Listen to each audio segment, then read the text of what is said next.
Good morning सांग माने आज प्रथमाष्टमी आपण मान को स्वागत। जे माने पढ़ुआ थे से मानकर बहुत मन खुशी थी से माने आज पढ़ुआ हेबे मजा करी किंतु आमे तो पढ़ुआ नुहे से आम मन दुख कौन कर इडली आउ तरकारी ये आलू चटनी ये माछ भजा ये घाट सी माछ भजा दिन पखाड़ा खाऊँ से खाइबे इडली तरकारी भल लगे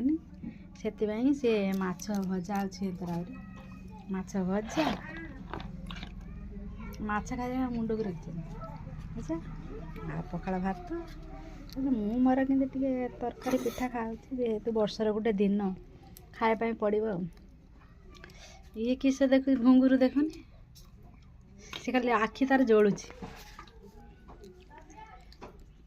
अष्टमी कार कार सब कौन केत प्रकार ड्रेस फ्रेस आसो सब पिंधि केत मजा करते बुलाबुली करते जी आमर किसी ना आम घर मटर तरकारी खाओ धीरे बस रंधा बड़ा कर माछ आमर आसी रोषेबास कर खाइब मोर तो भाग्य खराब बहुत खराब भाग्य मोर बापा मो भाई कई ना मो छुआर मन भारी दुख मामू घर कई आसबार ना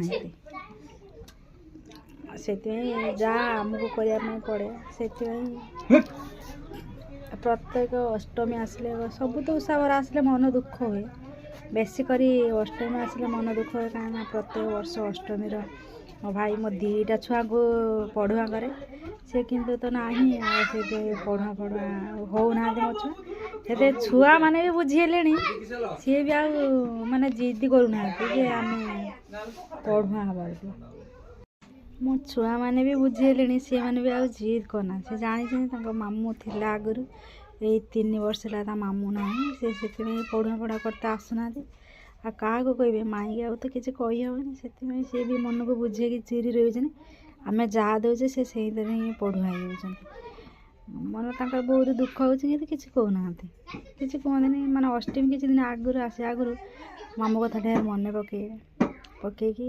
मामू तो ना क्या कह आमर जहाँ बापा दे आम से पढ़ुआ हाँ कहला बेल मत कांदा लगे सांग कौन करी भारी दुख लगे आईपारे सांग बेसी कहले बेसी भारी कांदी पके